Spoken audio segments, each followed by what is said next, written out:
Olá, meu nome é Natiara, eu faço parte do Arco Literário e esse é o 10º episódio do nosso podcast Vozes da Resistência. Essa é uma ação do nosso clube de leitura Caio Fernando Abreu, em que nós conversamos com alguns autores e algumas pessoas relacionadas aos nossos estudos de literatura. Esse episódio é uma parceria com o Damas Literárias e a Manu, que é representante desse projeto, vai falar um pouquinho dele pra gente. Oi, gente. Eu me chamo Emanuele, sou bolsista e estagiária do projeto Damas Literárias e lá nós trabalhamos a literatura feminina sul-mato-grossense. Hoje estamos aqui com a escritora sul-mato-grossense Andressa Arce. Natural em Campo Grande de Mato Grosso do Sul, nasceu em 1984. Antes de entrar na literatura, Andressa construiu uma sólida carreira no direito. Ela é bacharel e mestre pela Universidade Federal de Mato Grosso do Sul e já atuou como advogada e analista no Ministério Público da União, em Ponta Porã. Hoje, exerce a função de defensora pública federal. Sua estreia na literatura aconteceu com um livro, No Dia em que Não Fui, uma obra que começou a ser escrita em janeiro de 2024. O romance ganhou uma forma durante o processo de mentoria com a jornalista psicanalista Gabriela Estevans, dentro do projeto Escriterapia.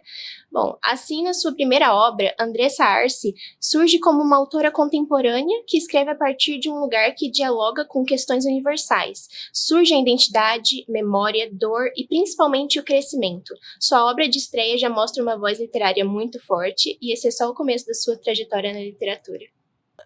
Oi, gente.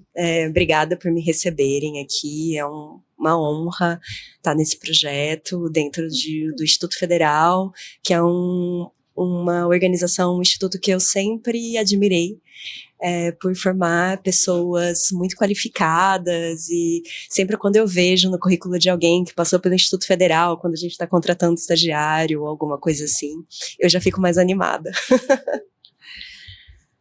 Bom, eu acho que uma pergunta muito justa para a gente começar a nossa conversa é quando e como você encontra a escrita e a literatura. E eu queria ler um trechinho do prefácio de No Dia em que Eu Não Fui, que me marcou muito durante a leitura e eu achei um trecho muito bom para puxar essa pergunta.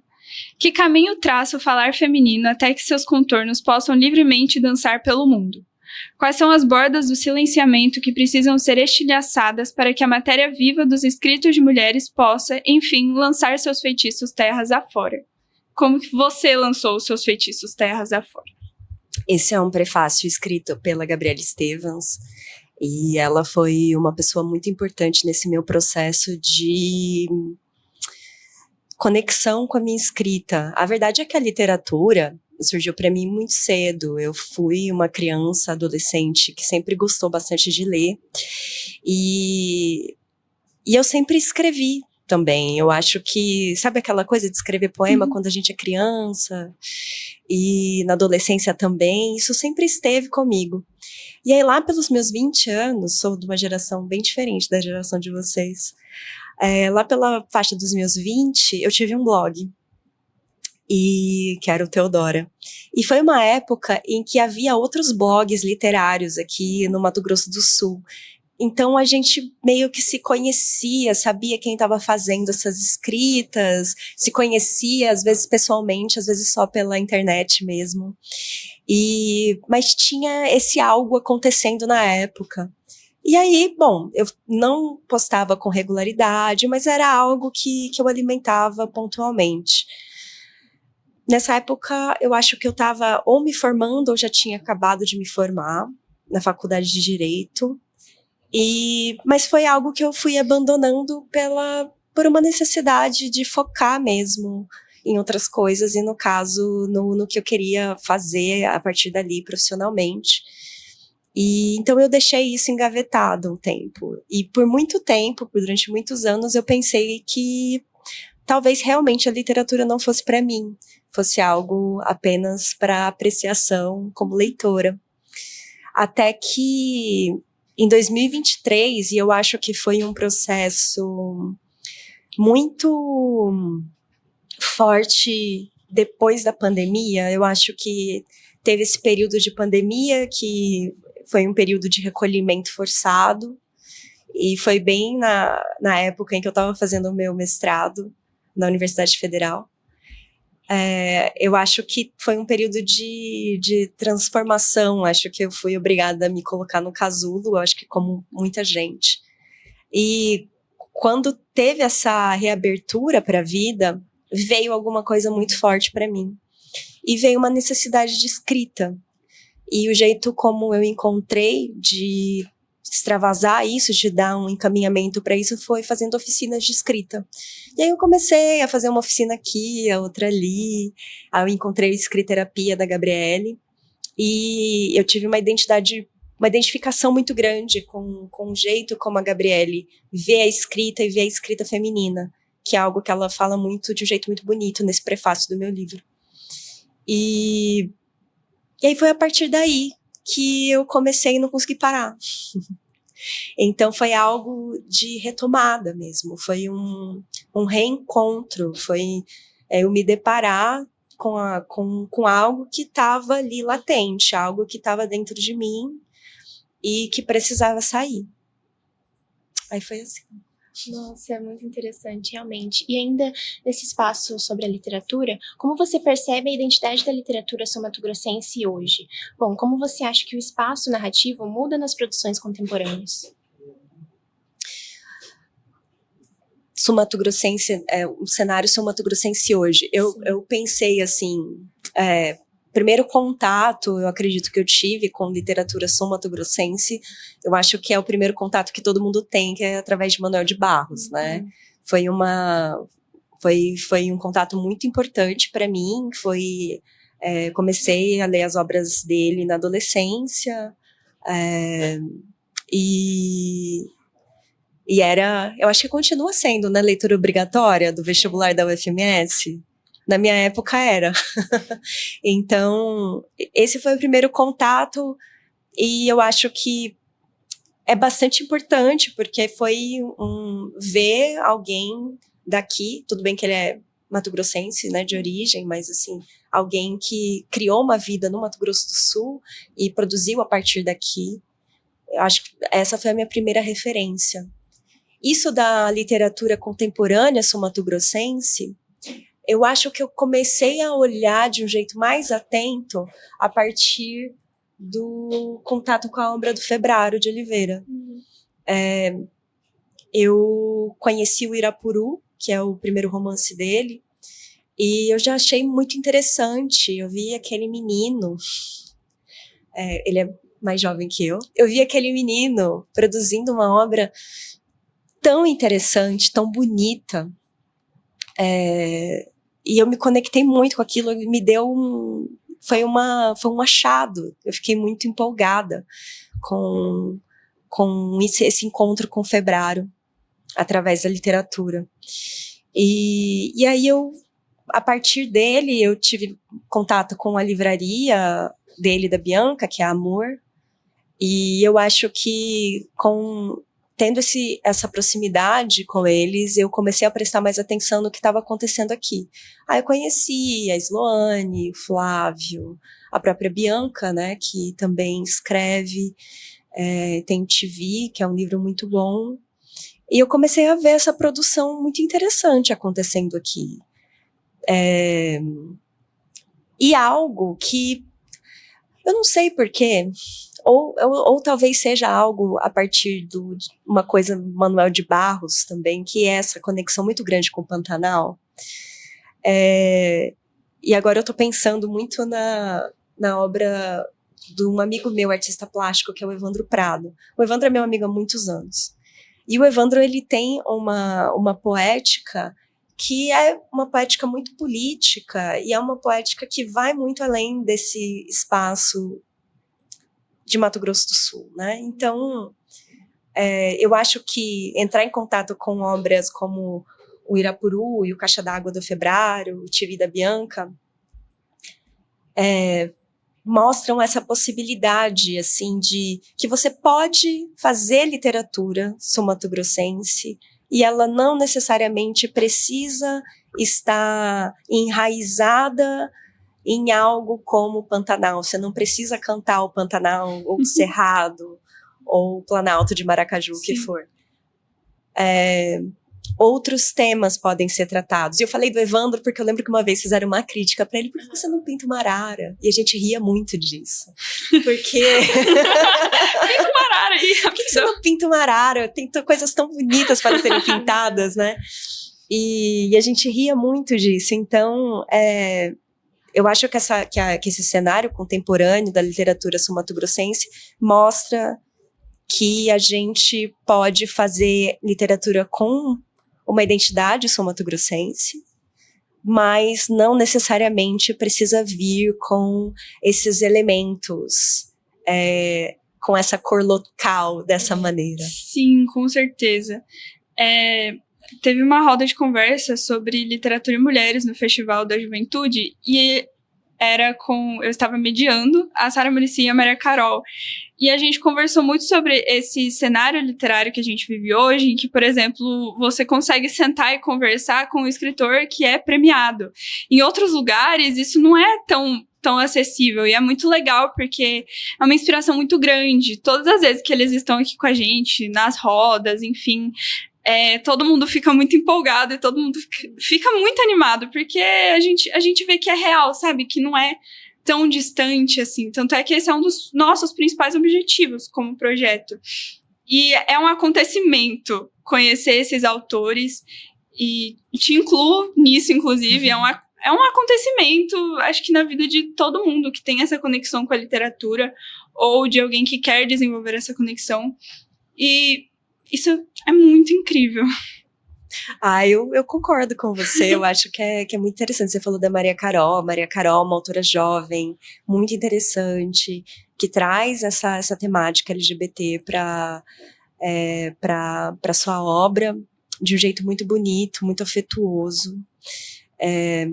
E na Bienal do livro ano passado, aqui em Mato Grosso do Sul, eu e a Maria Carol, a gente fez uma leitura de poemas de amor. E foi uma leitura tão bonita. Ai, que lindo. Foi lindo. Nossa. Foi lindo. A gente fez uma seleção de poemas de amor e nós íamos lendo cada um, assim, foi um encontro muito mágico para mim. Então, a Maria Carol é uma autora muito interessante, que eu acho que vai chegar a lugares bem importantes por aí. Retomando a pergunta da Manu, como que você acha que o espaço narrativo muda nas produções contemporâneas? Por exemplo, como você comparou, você citou, né, Manuel de Barros, como você vê que esse espaço ele muda hoje? Eu tenho a impressão, tem uma coisa que eu encontrei a Monique Malcher por conta do Festival da Juventude esse fim de semana, e é uma coisa que já apareceu em algumas conversas, que às vezes o eixo Rio-São Paulo comenta obras produzidas fora do eixo Rio-São Paulo como obras do Brasil profundo, e como que isso é uma grande bobagem. E aí, como ela estava falando, a Monique falou uma coisa muito interessante, que ela mencionava que, eu falava da literatura sudestina de um jeito, mas agora eu já estou com outro olhar, que é essas produções que são feitas, por exemplo, em São Paulo, mas são feitas na periferia. Então, existem vários lugares. E eu acho que esses vários lugares, eles estão surgindo bastante aqui também, no nosso estado. A gente pode falar a partir de vários lugares. Eu falo a partir de um lugar, a Maria Carol vai falar a partir de outro, o Febrário a partir de outro. Então, essa diversidade, ela vem de uma forma bastante forte. E eu acho que tem a ver com as identidades que surgem, com uma liberdade maior, e um contato maior que a gente pode ter com esses outros autores. Isso que você falou de ter contato com uma autora premiada, como a Monique, por exemplo, que é vencedora do Jabuti. E aí, de repente, a gente está sentando ali, conversando com a Monique sobre literatura. Então, eu tenho a impressão de que pode ser alguma coisa muito de internet, porque eu sou de uma geração que pegou essa transição, né? Eu tive uma vida analógica. Então, assim, eu vi uma era pré-internet em que a gente não tinha celular ainda. E aí teve essa transição que vocês já não sabem mais como é viver sem internet. Vocês nunca souberam. Não. Então, vocês já nasceram com isso ali muito presente. E eu acho que a vantagem disso é que a gente, de uma certa forma, talvez se sinta mais parte do mundo, de uma forma geral. E aí, com isso, vem essa liberdade para tratar de temas que são universais. Sim. Ou, às vezes, um tema que... aquela coisa de, às vezes, a vida privada... Acho que é uma frase da Annie Ernaux. Às vezes, um tema de vida privada virar alguma coisa muito pública, né? Sim. Então, eu vejo isso acontecendo. E no meu livro, por exemplo, no romance, No Dia que Não Fui, eu acho interessantíssimo, porque eu não nenhum momento eu falo, essa história está se passando na cidade tal, né? Eu não falo isso, eu não situo de forma geográfica. Então, eu acho que uma pessoa que não é daqui e que for ler meu livro, talvez nem pare para reparar alguma coisa do tipo e situar onde que está se passando essa história. Mas quem é daqui, principalmente de Campo Grande, por exemplo, chama atenção e fala assim, nossa, e aí de repente você fala horto florestal. E aí eu sou levado para esse lugar que é o horto florestal, que é uma coisa Com muito certeza. de Campo Grande, né? Então eu acho interessante isso quando alguém me fala disso, ou então um leitor chegou para mim e falou assim, eu adorei a fase da adolescência da personagem porque eu me identifiquei muito, porque a minha adolescência era daquele jeito, e era uma pessoa contemporânea. Ele falou, a minha adolescência era muito daquele jeito, entrar no Mirk, e passear no shopping, e não necessariamente é algo que é exclusivo de alguém que cresceu em Campo Grande, porém ele se viu ali naquele momento do livro. Com certeza. Fazendo uma ligação um pouco entre Arcada e No Dia em que Não Fui, eu queria trazer uma pergunta que me chamou muita atenção. Eu tenho um diário de leitura, né? E eu escrevi, acho que boa parte do diário foi sobre isso, sobre quando a Alice volta a ser corpo. E aí a gente traz essa citação de Arcada, que é: Arcada, se precisares reconhecer meu corpo, recorda que é a tristeza, minha marca de nascença. A gente tem uma construção aqui no Dia em que Não Fui do corpo feminino, dessa identidade da personagem. E eu queria perguntar pra você, Andressa, o que é ser corpo? O que é voltar a ser corpo? Nossa, é interessante essa conexão que você fez entre esse poema, que dá nome ao livro, e o romance. Porque eu acho que o No Dia em que Não Fui, ele tem esse trabalho, né, de investigação desse corpo feminino, e também de dar corpo a uma pessoa que se foi. Então, é a investigação basicamente de dois corpos que são um, e aí tem uma coisa de espelho, né, de espelhamento entre as personagens do romance. A Alice e Liana. Mas o que é ser corpo, para mim, não é uma pergunta bastante difícil. É uma pergunta bastante complexa, porque o ser corpo é quase não ter escolha, né? Ou você é ou você não é. Então, eu acho que o Arcada, ele tem uma coisa meio mórbida, que o Febraro até falou uma coisa no lançamento de Arcada. Ele disse que a minha obsessão fica bastante clara, tanto num livro quanto no outro, que é uma obsessão por dois temas, morte e família. Sim. E o Arcada, ele é um pouco mórbido, e ele tem esse título que também pode ser visto, a depender do olhar, como algo um pouco mórbido também. Se vocês quiserem, depois eu falo mais sobre isso. E então eu acho que no Dia que Não Fui, ambas as personagens têm esse vislumbre de escapar do corpo. Eu acho que é um pouco sobre isso. Sim. Liana escapa, a Alice resiste. E a Alice resiste ainda com esse olhar de alguém que escolheu não estar mais aqui, né? E aí tem um pouco essa visão de transgressão e liberdade, olhar para essa personagem da Liana, né, que é essa irmã mais velha que se vai, como uma personagem transgressora, de alguma forma, né, e aí seja porque por tudo que ela viveu, e seja por conta dessa possibilidade de escapar.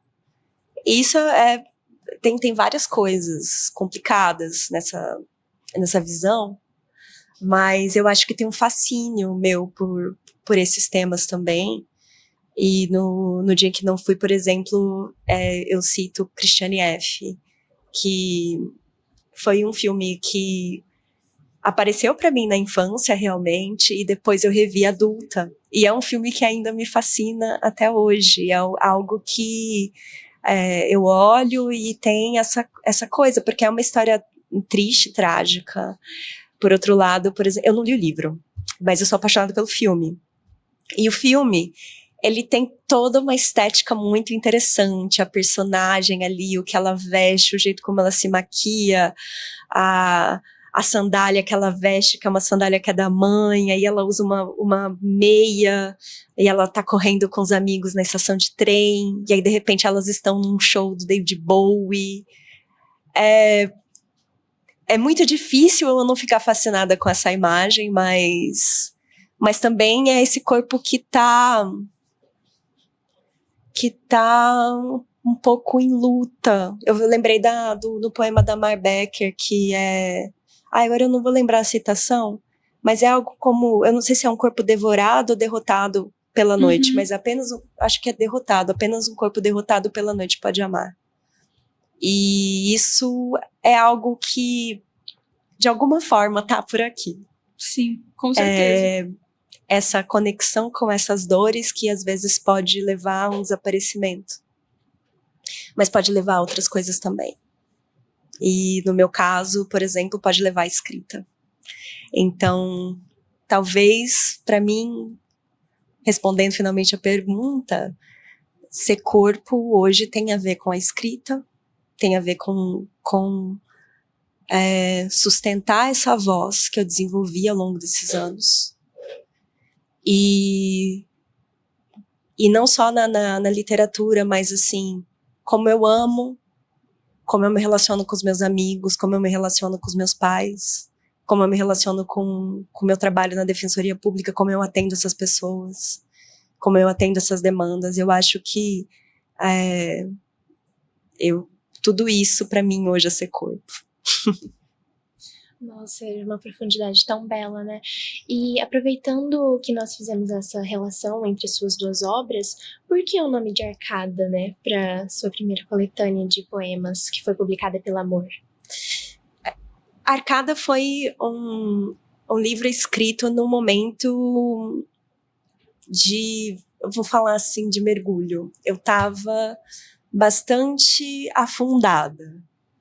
E então, eu estava em contato com algo bastante sombrio ao meu respeito. É como se eu estivesse nadando na profundeza do mar, sem conseguir ver muita coisa, mas querendo justamente entrar em contato com essas coisas submarinas, submersas.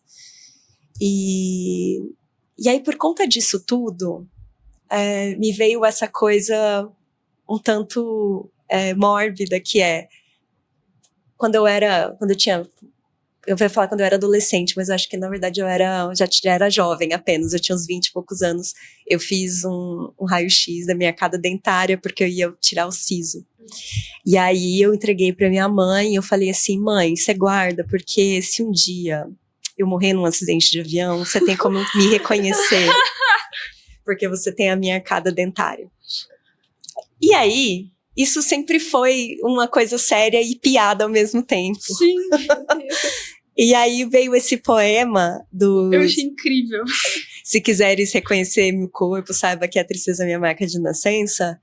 como algo para me reconhecer, né? Então, eu tenho um amigo que é o Thiago Petit, ele é cantor, compositor, e nós tivemos muitas conversas durante a escrita de Arcada, e ele gosta muito desse poema, e ele fala assim: Andressa, eu gosto muito desse poema porque eu acho ele um poema safado. Eu falei, como assim, Petit?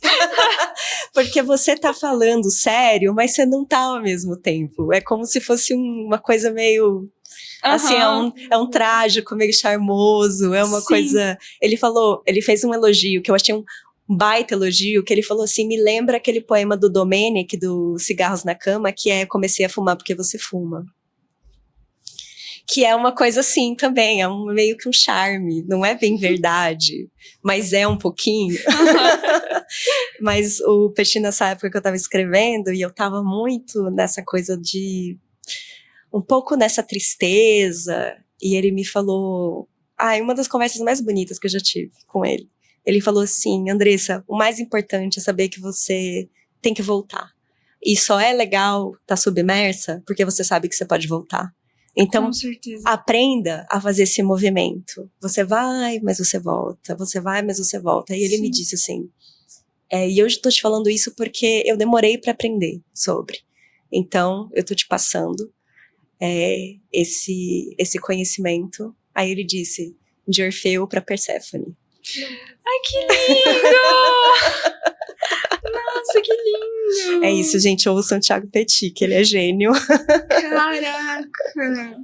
Nossa, muito bonito. Quando eu pensei, porque na dedicatória que você fez pra mim, que inclusive o meu livro não está aqui, mas a dedicatória é muito bonita, né? Com toda a força da mandíbula, arcada.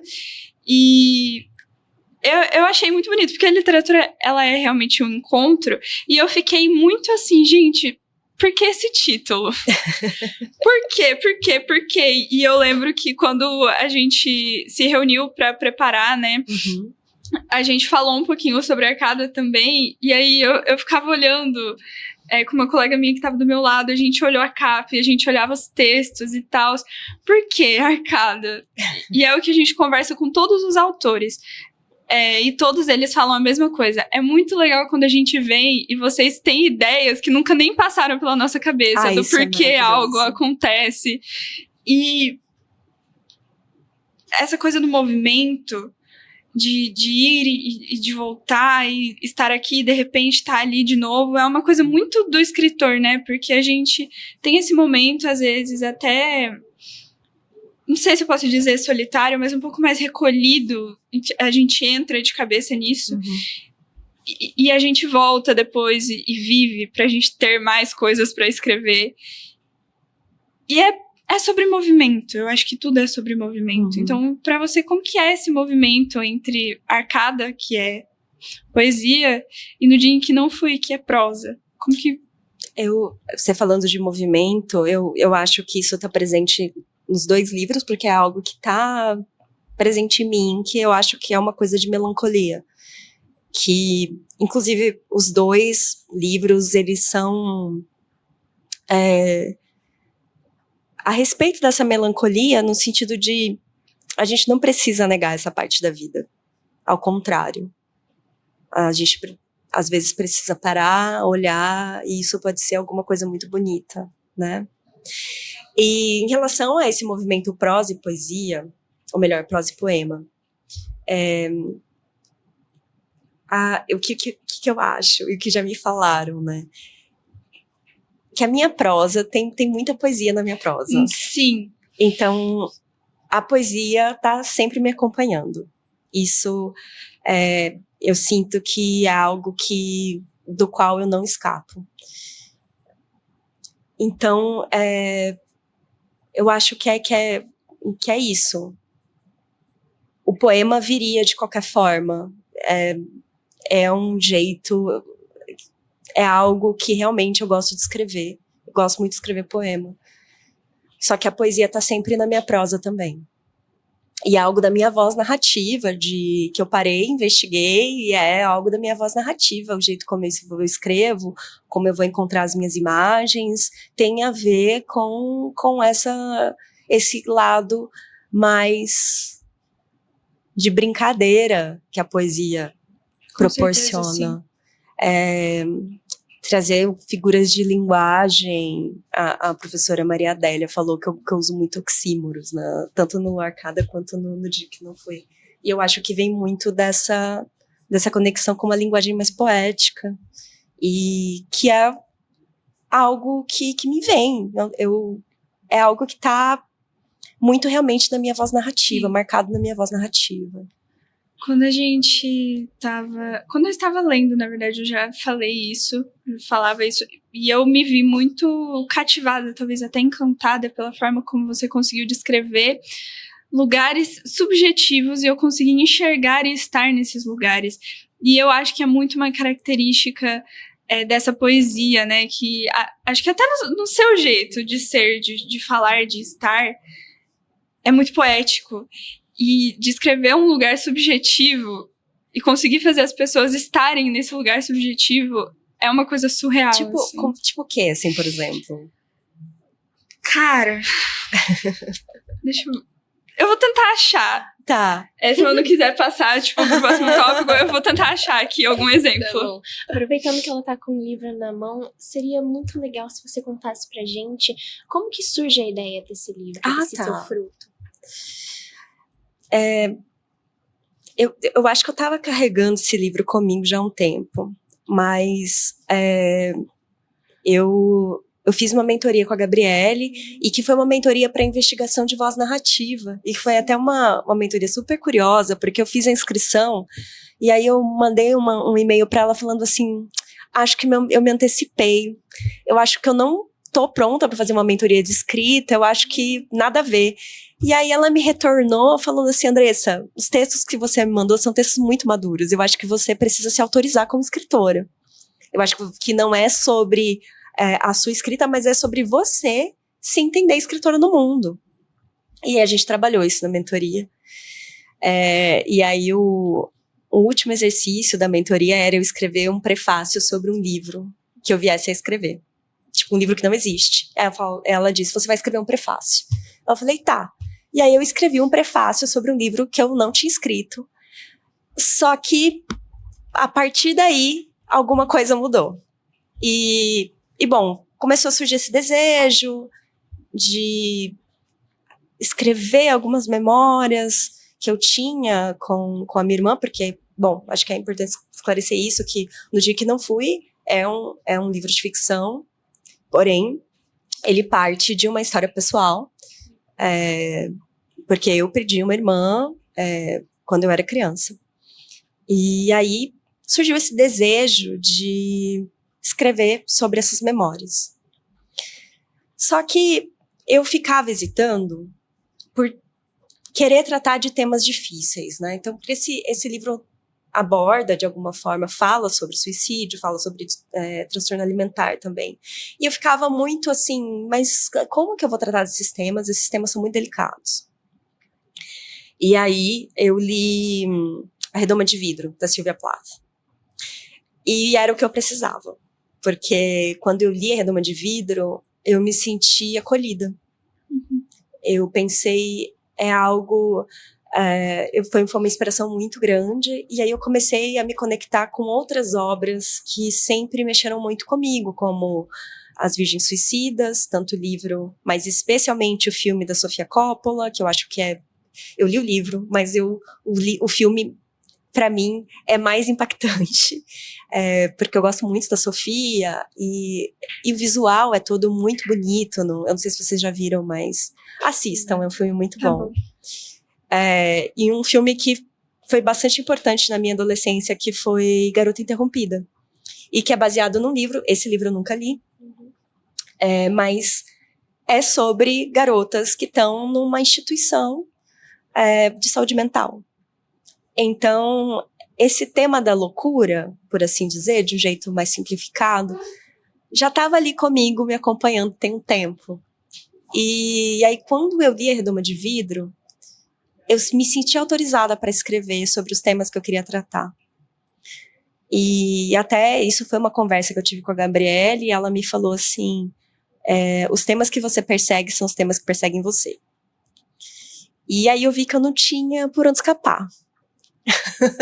E aí, lendo a Sylvia Plath e A Redoma de Vidro, eu acho que ele é tão bonito de tantas formas, e não é à toa que ele é esse grande marco, né, na literatura, e eu acho que ele é um livro favorito de várias mulheres.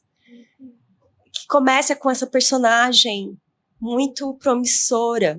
É uma personagem brilhante, a Esther Greenwood. Ela tem muito fogo na alma, muita vontade de viver, e de repente ela se vê ali com questões de saúde mental. E isso é tratado no livro de um jeito muito sensível, muito bonito. E tem muito a ver também com a própria história da Sylvia, e que foi uma autora até que eu demorei para descobrir, assim, quer dizer, eu já sabia da existência da Sylvia Plath, mas eu fui realmente parar para ler ali em 2024. Aí eu li A Redoma de Vidro, depois eu li os poemas da Sylvia, e o que também me levou para a Sylvia foi um livro da Rosa Monteiro, que é O Perigo de Estar Lúcida. E ela fala... Esse livro é sensacional também. É um livro que fala muito sobre esse processo de escrever. E ela tem alguns capítulos em que ela fala da Sylvia, e isso me chamou muito a atenção, e aí eu também fui procurar essa literatura. E aí tratar desses temas com delicadeza. E aí entra também, de novo, a parte da poesia na prosa. Eu me dei conta de que eram temas muito duros. E eu queria que fosse um livro delicado. Então, eu queria que essa delicadeza estivesse muito presente na minha escrita. E, pelo que as pessoas me falam, tenho a impressão de que eu tive êxito. Sim.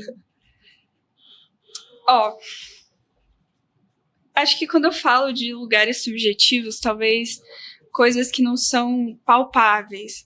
Por exemplo, uma parte que me marcou muito é quando nas cartas, eu acho que é nas cartas, quando a Alice tá falando sobre a adolescência dela, e ela fala que ela queria um colo pra chorar as dores de amor. Isso pra mim é um lugar e tão subjetivo. Sim. E a sua escrita conseguiu descrever esse lugar. Eu consegui visualizar esse lugar como se fosse a sala de estar da minha casa. E eu nunca tinha sentido isso antes. Então foi uma experiência muito única e muito bonita. Eu espero que eu possa te ler mais vezes e encontrar isso mais vezes. Porque esse lugar talvez seja muito único da Alice, mas também pode ser um lugar habitado por muitas outras pessoas que passaram por isso, né? A gente sabe que ela estava ali, talvez, querendo essa referência, e ela cita a irmã mais velha da amiga também. E isso, dela falar que você me consolaria, as minhas dores de amor, é uma coisa tão subjetiva, e você transformou isso em um lugar físico. E pode ser uma interpretação só minha, uma visão só minha, mas eu acho que uma das partes preferidas da experiência de leitura foi isso. Entrar em lugares subjetivos como nunca tinha acontecido antes. Então, os livros que eu leio normalmente, eles descrevem os sentimentos, os acontecimentos, e eu consigo visualizar isso na minha cabeça, mas eu nunca consegui visualizar e entrar dentro de um sentimento tanto quanto eu consegui te lendo. Isso é muito incrível. Então, assim, muito obrigada, porque foi uma experiência maravilhosa. Ai, que lindo você falando isso. Enquanto você falava, eu fiquei lembrando de um amigo meu que leu os primeiros textos, quando ainda estava bem cru. E ele me falou assim, a sua escrita é muito íntima. E ele usou essa palavra, assim, eu falei, nossa, que bonito isso, né? Ele fala assim, é como se você tivesse realmente chegando perto da leitora para conversar. Então, me marcou bastante você dizendo isso. Eu tenho a impressão que tem isso dessa intimidade. Sim. Que eu acho que é a grande coisa do livro, eu acho que é a delicadeza e a intimidade, porque assim, voltando a como começou, né, a escrita desse livro, veio muito com essa vontade, esse desejo de retomar lembranças da minha infância com a minha irmã. E eu comecei a escrever, e aí eu comecei a me dar conta de que as minhas lembranças simplesmente eram muito esburacadas, eram lembranças muito vagas, porque quando a gente alimenta uma memória, ela é uma memória que ela vai ficando robusta, né? E assim, por exemplo, eu sempre dou esse exemplo, que eu perdi minha avó na adolescência, e a memória da minha avó, ela é sempre muito alimentada, porque eu tô sempre falando sobre isso com a minha mãe. Então a gente sempre lembra de alguma história da minha avó, o jeito como ela falava, como as roupas que ela vestia, sempre tem isso, sempre tá muito presente. Já a memória da minha irmã foi, pela forma como ela se foi algo silenciado de alguma forma, por ser muito doloroso. Então eu não tive com quem conversar sobre a minha irmã durante esses anos todos. E aí até eu acho que o meu exercício todo foi, eu escrevi um livro para ter uma memória dessa minha irmã de um jeito mais dar corpo para essa irmã. Sim. Ainda que seja inventada, ainda que não seja completamente real, ainda que tenha elementos ali de ficção, mas no fim das contas é uma grande homenagem à minha irmã, à memória dessa minha irmã, né? Então, eu falei, né, eu comecei com isso, com essas memórias muito, muito esburacadas, assim, aí eu falei, então vou começar a inventar, porque eu quero retomar isso, né, Sim. E aonde que eu posso inventar, o que eu posso trazer aqui, e aí eu acho que parte desse lugar muito de delicadeza e intimidade, e aí o que eu ia dizer é que não tem por exemplo, a primeira parte do livro, que são as memórias da Alice com a Liana, né, esse período em que elas conviveram, esse curto período de convivência, as histórias, elas não são extraordinárias, são todas na ordem do ordinário, ir na piscina, no clube, fazer compra no final de semana, assistir um filme na TV, não tem nada de extraordinário, então eu acho que a graça realmente tá em vasculhar essa intimidade e o que fica dela, porque no fim das contas, na convivência com alguém, eu acho que é isso que fica. Com certeza. Né? E eu acho que essa é a graça do livro, essa intimidade realmente.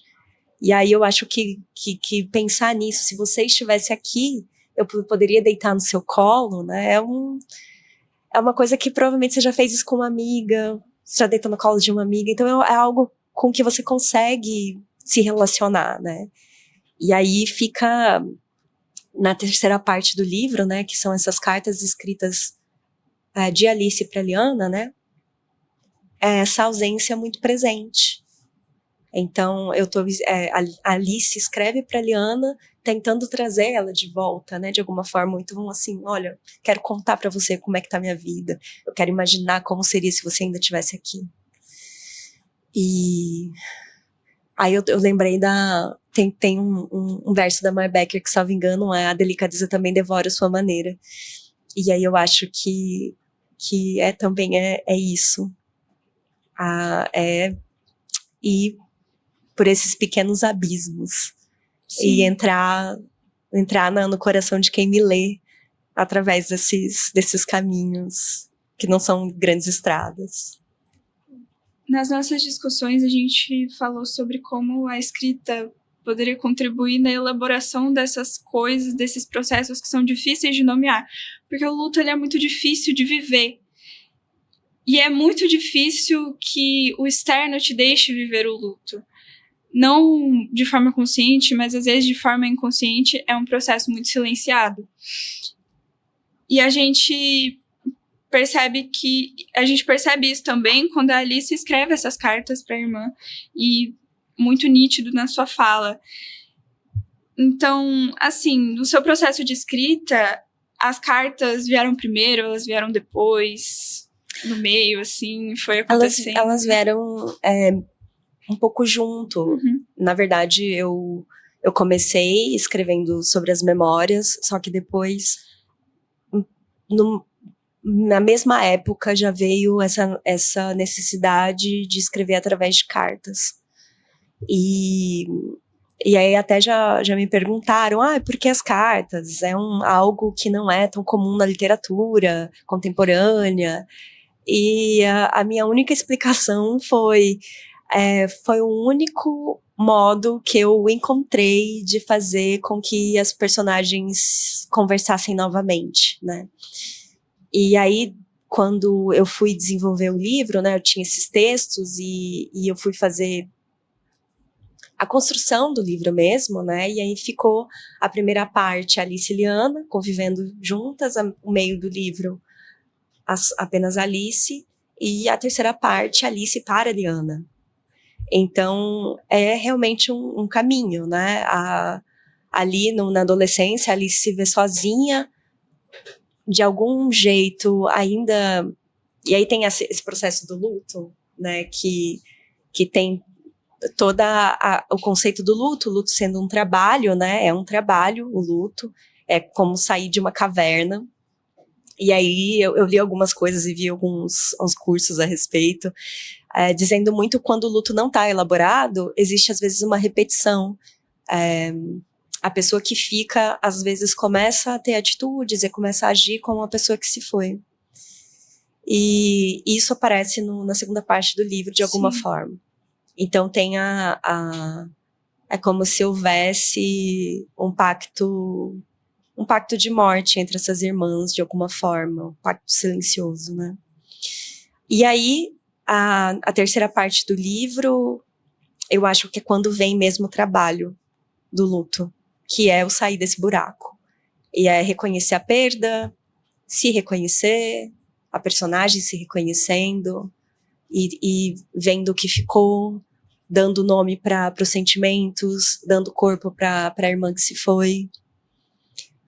Então, certamente, é um livro que é uma grande elaboração. Eu acho que é uma elaboração da personagem, e eu falo com muita tranquilidade que foi uma grande elaboração do meu próprio luto. Foi um processo bastante forte e importante para eu entender a perda da minha irmã. E então é uma coisa, é engraçado, coisa extremamente íntima que eu coloquei no mundo, né? E até quando esse livro estava para ser publicado, eu fiquei muito ansiosa. Eu falei, por que eu tô fazendo isso?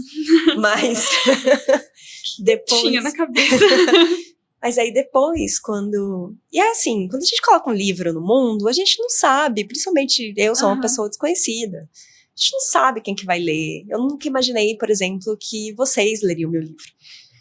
Então, a gente pensa, sei lá, minha mãe vai ler meu livro. Minha tia.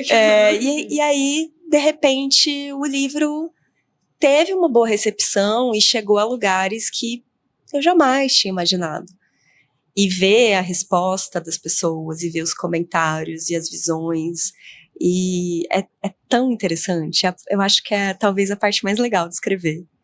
É ver como as pessoas, o que elas te trazem a partir daquela leitura. Porque é isso, quando você publica, o livro não é mais seu, realmente. Ele vira outra coisa. E cada um vai te trazer uma história, e vai ser sempre surpreendente. Sim. Bom, e sobre essas memórias, né, essas cartas, há uma ressignificação dessas memórias, dessas cartas, como foi dito? Uma ressignificação? Eu acho que fatalmente sim, de algum modo. Mas eu acho que tem mais a ver com uma elaboração mesmo. Mais do que ressignificação, é elaborar alguma coisa. Mas também ressignificar, dar importância ao que talvez não fosse visto como importante, como, por exemplo, eu falei, essas memórias tão banais, né? Uma coisa, não sei se banal, mas essa coisa tão ordinária da vida, que é isso, ir à piscina, fazer compra, mexer no cabelo da outra, essas pequenas coisas. Então, eu acho que para mim fica mais claro como elaboração mesmo.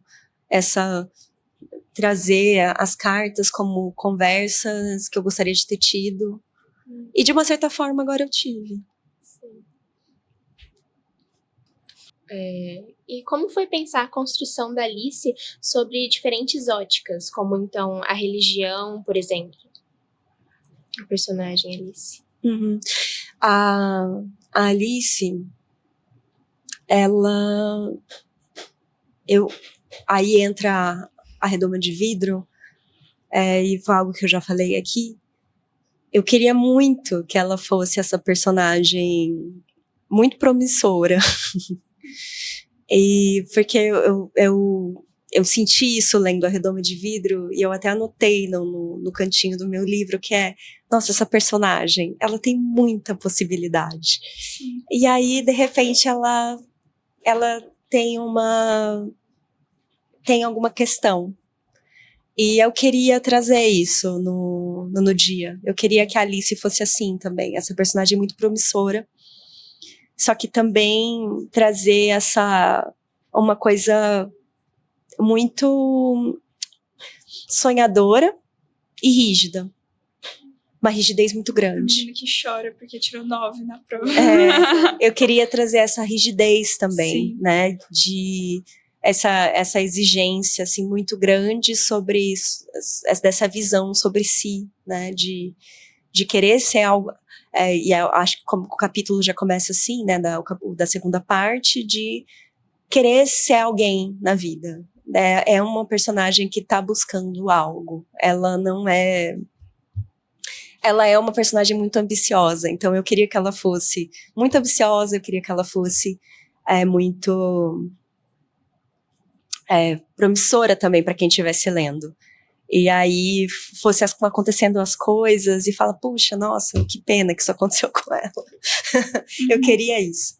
E a Liana, você não perguntou da Liana, mas já vou responder. Eu queria que ela fosse vista, principalmente na primeira parte, quase como uma fada. Uma visão bastante apaixonada da personagem. É uma criança olhando para uma adolescente e vendo assim, é isso, é a menina mais linda que eu já vi na minha vida. Nossa, essa menina é meu ícone, meu Deus. Exatamente. E assim, coisas sombrias já aparecem na primeira parte do livro, mas mesmo assim, e aí é uma coisa também proposital, eu queria já que elas se conectassem a partir dessas coisas sombrias também. Como que eu acho que talvez seja o meu texto favorito, que é a parte em que elas estão conversando sobre as cicatrizes da Liana. Mas eu queria que a Liana fosse isso, essa visão mágica dessa criança olhando para uma adolescente, se encantando, apaixonada por aquela figura tão bonita. Ela é linda, tipo, eu acho que ela é maravilhosa, eu quero ser assim quando eu crescer. E eu queria que tivesse esse encantamento. E de alguma forma esse encantamento ele perdura no livro. Sim. Com algumas partes, às vezes com algumas reflexões nas cartas de talvez fosse duro se você ainda estivesse aqui. Eu reconheço que talvez fosse difícil, eu não sei como seria se você ainda estivesse aqui, né? Mas ainda assim com esse olhar doce para essa irmã que se foi. Isso eu queria que... Eu acho que eu queria que as pessoas lessem e terminassem o livro amando a Liana. Esse era o meu objetivo, assim.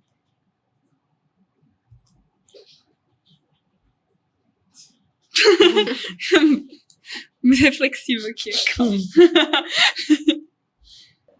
Então, agora, encaminhando para o final, a nossa pergunta, já que nós falamos muito sobre o tema do livro, ele traz essa construção de personagens, traz esse luto, essa força, bem significativo. Então, quando a perda, o que nos resta? A primeira coisa que me veio na cabeça foi a memória. Mas eu acho que tem outras coisas. Isso foi algo que eu já conversei, e as nossas perdas são patrimônio nosso também. Porque tem isso de quando a gente perde alguém, eu já perdi algumas pessoas na nossa vida, não, na nossa vida não, na minha vida, a gente perde também um pouco de quem a gente é. Porque a gente sempre é alguém para aquela pessoa, e uma versão nossa se vai quando essa pessoa se vai. E isso, de alguma forma, se torna patrimônio nosso. E isso vai estar presente em tudo que eu faço. No jeito que eu escrevo, no jeito que eu trabalho, no jeito que eu vivo, no jeito que eu amo. Então eu acho que fica isso, essa perda vira um patrimônio. É algo que a gente carrega no peito como uma cicatriz mesmo, assim. E às vezes eu fico pensando que é uma cicatriz que talvez nunca se feche, mas tudo bem, sabe? Então, eu acho que eu vou usar essa palavra, é um patrimônio pessoal. Bom, Andressa, eu queria te agradecer muito por essa conversa. Nossa, que conversa boa, assim, de verdade. E por essa experiência de leitura e de troca que foi muito significativa para nós e para o projeto. Muito obrigada por estar aqui. Se sinta acolhida e se sinta à vontade para estar conosco todas as vezes que você sentir de estar. Muito obrigada a você por ter assistido ou nos escutado até aqui. Eu espero que essa conversa tenha chegado até você de uma forma boa, que tenha deixado boas reflexões e tenha te despertado algum interesse nos livros da Andressa e nos livros da nossa literatura do Mato Grosso do Sul. E, bom, falando um pouco dos projetos, né, o Arco Literário, ele tem o Clube de Leitura Caio Fernando Abreu, e nós estamos sempre postando atualizações sobre os podcasts, as rodas de leitura e os eventos no nosso Instagram, @arcoliterário_. E pedi para a Manu falar um pouquinho sobre o Damas também. O Damas é um projeto que trata sobre literatura feminina sul-mato-grossense, então nós puxamos mais para trazer essa visibilidade, olhar com carinho para a literatura dessas autoras. E agora estamos trabalhando em um novo projeto, que seria um clube de leitura também, e também... Ai, meu Deus. Pode continuar. Eles vão cortar. Fala só no Instagram, se você quiser. E agora estamos trabalhando em uma nova fase, que é pautada sobre um clube de leitura também. E se quiserem acompanhar, o Instagram é @damasliterarias_IFMS. Andressa, onde que as pessoas podem te encontrar? As pessoas podem me encontrar no Instagram, @AndressaArce. E eu também tenho um Substack, link tá lá no Instagram, o Substack chama Nado Livre. Eu não posto com tanta frequência quanto eu deveria, mas tem alguns textos. E eu gostaria muito de agradecer por vocês me receberem, foi uma conversa muito importante para mim, me senti muito acolhida e eu espero voltar, quem sabe. Com certeza. Obrigada. Muito obrigada, gente. Até o próximo episódio. Tchau!